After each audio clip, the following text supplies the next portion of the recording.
All right, folks, Easy Amateur Radio here today with one of my absolute favorite radios on the market today in 2025, and also my favorite of the cheap HF radio series that we've been going through. That's why it's the last one. So this is the QRP Labs QMX Transceiver. You can get these built for right at $200 with the case, and basically as you see it here. You get a power cable, and that's about it with this radio. This radio is kind of special to me. I like it. If you look to the side, what do we see here? PTT, there's the antenna connection, and right there, USB-C. That's what makes this radio so special. It's about 1 inch thick and about 4.5 inches across or so. On the other side, we have paddle connection, audio out, and DC. This radio does not have an internal speaker, so if you want to listen to it, you need that. They just came out with the SSB firmware for this. It is still in beta, but I do have it on here. I'm waiting on my mics to arrive. K6ARK makes some super simple mics for this to build, but I went ahead and for $15 had somebody build one. So we're going to power it up. I power mine with this 12-volt Talent Cell battery. This is a small one. This is basically 3 18650 batteries, and this is the barrel connector that the Talent Cell comes with is also the same connector as the QMX. We'll hold it down for on. We're just going to do a quick walk around. This is the mid-band version, so to change modes, you press the volume once. CW, Digi, USB, upper sideband, lower sideband. So you just click through there. Click it twice, you change the band. So we've seen 14, 17. Here's 15, and that's gonna be 60, maybe. Your guess is as good as mine. And 40 meters, 30 meters. And back to 14. So this radio does not do 10 meters and 50 megahertz, but hey, for a field radio, I'm really looking for a daytime, nighttime solution.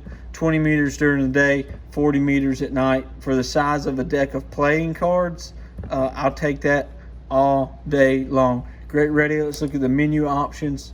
You press it once, you get some quick menus. Hold it down, we're going to get into the actual menus. So these are all sub menus. So here's audio. You have the audio setting, update firmware, factory reset, hardware test, system configurations, protections. This one's pretty important if you're a goofball like me and tend to mess things up. Anything higher than 3 to 1 SWR, it's going to turn the power back to not blow these little finals. Tuning with the tune setting, you only get 50% power. GPS protection, I don't have the GPS installed. Supply voltage, minimal voltage, max voltage. SWR protection enabled. So we're back to it. We'll hit the back button, and that's pretty much everything. Back,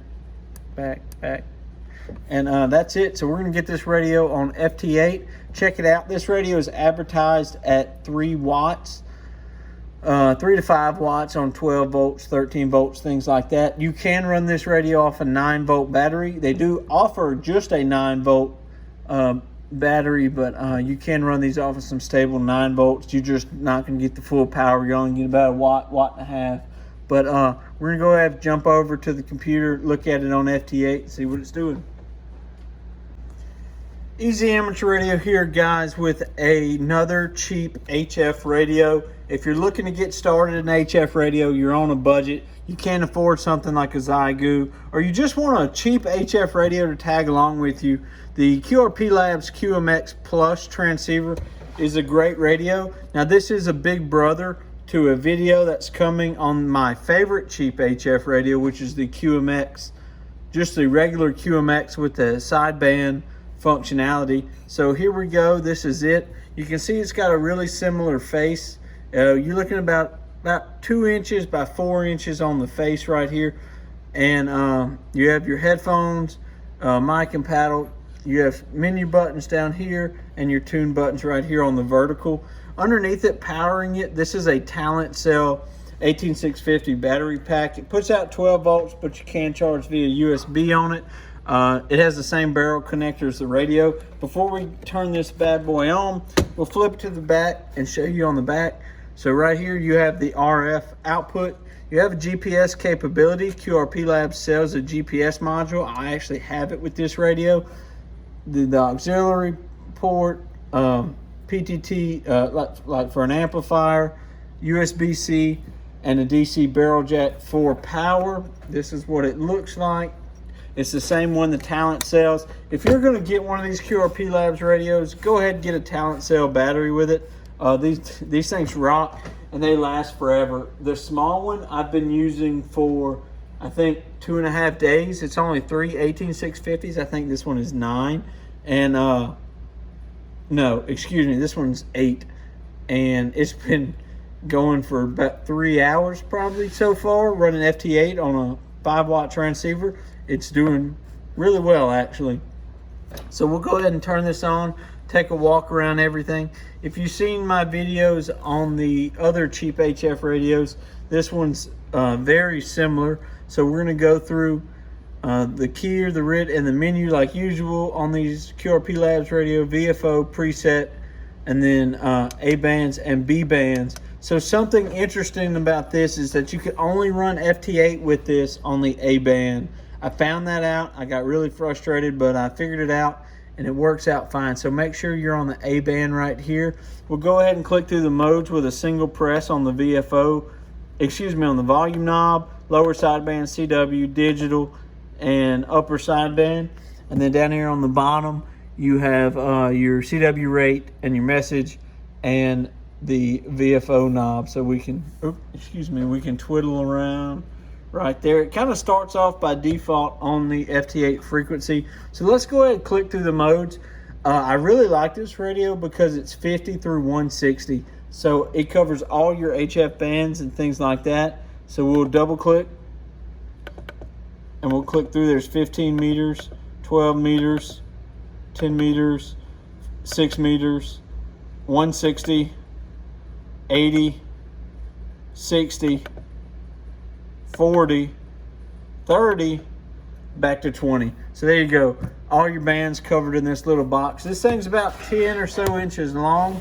You can see it right here. Pretty slick little case. You do have to pay extra for the case.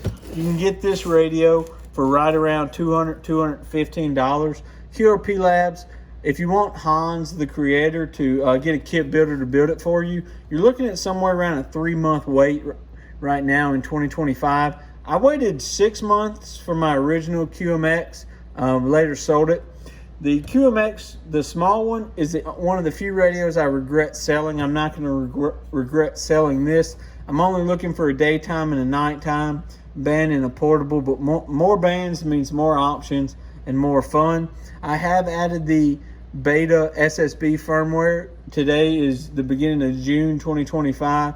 I've added that on there. I'm waiting on my microphones to come in. There will be a follow-up video down in the description for this when I do get it made out with the sideband. We can see the output, we can see how the mic performs, and then eventually this radio will be going up for sale.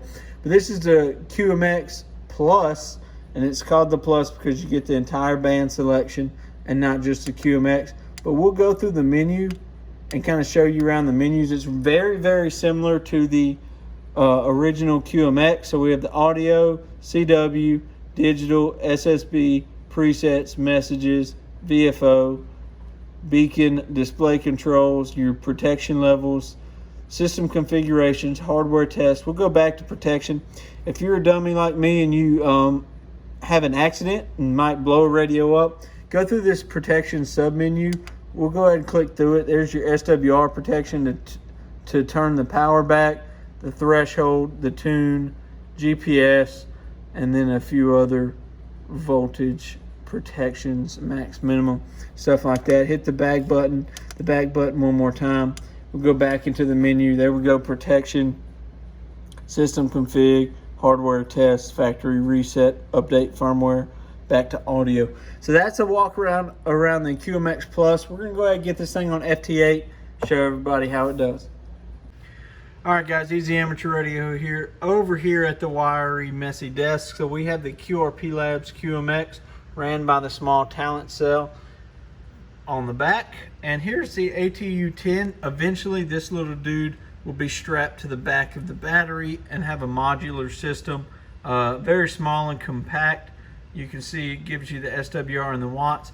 We're on 20 meters FT8 and trying to make a contact or two, but you know, it's just being goofy. But you can see all the signals coming in right there. We'll pan over. That's the PSK reports for about 3.5 watts on a Comet vertical. It's not the best antenna. Come back down here, and the ATU-10 chugging along USB. Pretty simple setup. I was going to let it go into transmit so you can watch the ATU-10 do its thing. There it goes, showing you the wattage, 3.5 watts on 12 volts exactly, with an SWR of 1.1 to 2. I don't know how trustworthy this is, but I will take it. But that's the QMX QRP Labs radio on FT8. Not too shabby for a $200 radio. 73.